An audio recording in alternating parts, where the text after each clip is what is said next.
दोनों ही मेहमानों का हम स्वागत करते हैं। पुलाराव जी, सबसे पहले आपके पास आना चाहेंगे और आपसे जानना चाहेंगे, आज का जो प्रधानमंत्री का एक स्टेटमेंट है बेहद अहम है। उन्होंने बताया कि किस तरह से समृद्धि में जो हमारे मैरीटाइम कैपेसिटी थी वो बेहद महत्वपूर्ण भूमिका निभाती थी और समृद्धि के उसी दौर को अब वापस लाया जा रहा है। तमाम जिस तरह की परियोजनाएं शुरू की गई हैं और उसके साथ ही आज ये जो पोर्ट है जिसका प्रधानमंत्री ने लोकार्पण किया है, ये अपने आप में कितना अहम हो जाता है इस पूरी विकास यात्रा में?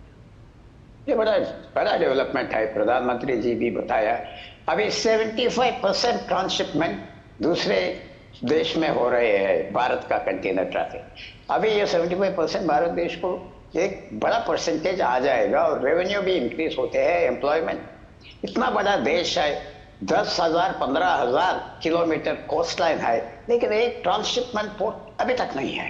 ट्रांसशिपमेंट में इतना स्पेशलाइज शिपिंग एक्टिविटी है, मैरीटाइम एक्टिविटी है, उनका ऑफशूट्स भी बहुत बड़ा होते हैं, एक्स्ट्रा इंडस्ट्रीज आते हैं, वो सारा इकोसिस्टम केरला में डेवलप होते हैं।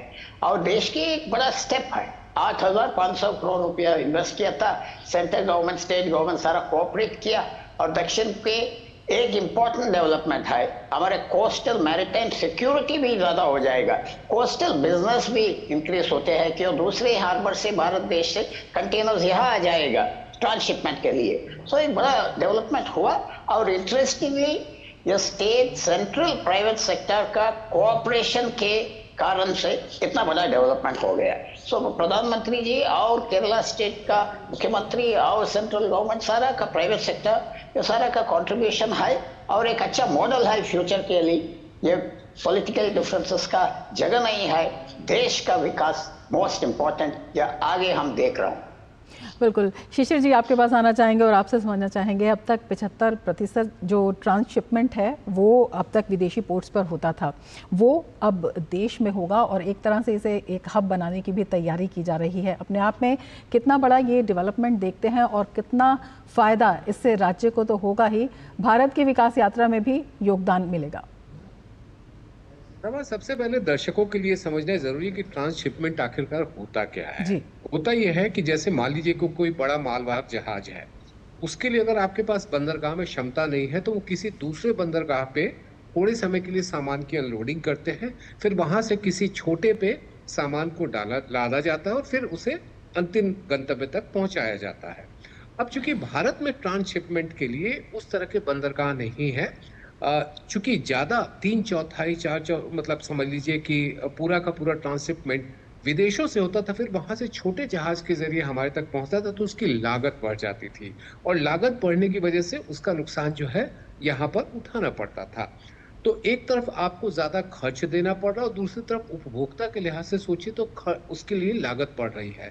ये दोनों पे आप नियंत्रण पा पाएंगे अगर आपके पास अपना ट्रांसशिपमेंट सी पोर्ट होगा। तो ये जो विजिनियम का जो ये सी पोर्ट है, ये इसी मकसद से बनाया गया है कि बाहर से बड़े मालवाहक जहाज जो हैं वो यहाँ पर आ सके और फिर देश के अलग अलग हिस्सों में उनको सामान को पहुंचाया जा सके। इसका एक पहलू तो ये हुआ। दूसरा पहलू ये है कि जब आपके पास बड़े मालवाहक जहाज आएंगे, बड़ी मात्रा में आपके पास सामान पहुंच सकते हैं, आपके लिए जो लॉजिस्टिक कॉस्ट है उसको कम करना होगा और इसका सीधा सीधा असर हमारे लॉजिस्टिक इंडेक्स पे पड़ेगा। तो यानी कि हम लॉजिस्टिक इंडेक्स में थोड़े ऊपर पहुंचेंगे और इससे हमको अपने अलग अलग जो मल्टीलैटरल एजेंसीज हैं उनसे भी मदद लेने में जो है वो हमको जो है एक सपोर्ट मिलेगा। तो ये इस पूरे बंदरगाह को हमें इस नजरिए से, इस सी पोर्ट को इस नजरिए से देखने की जरूरत है।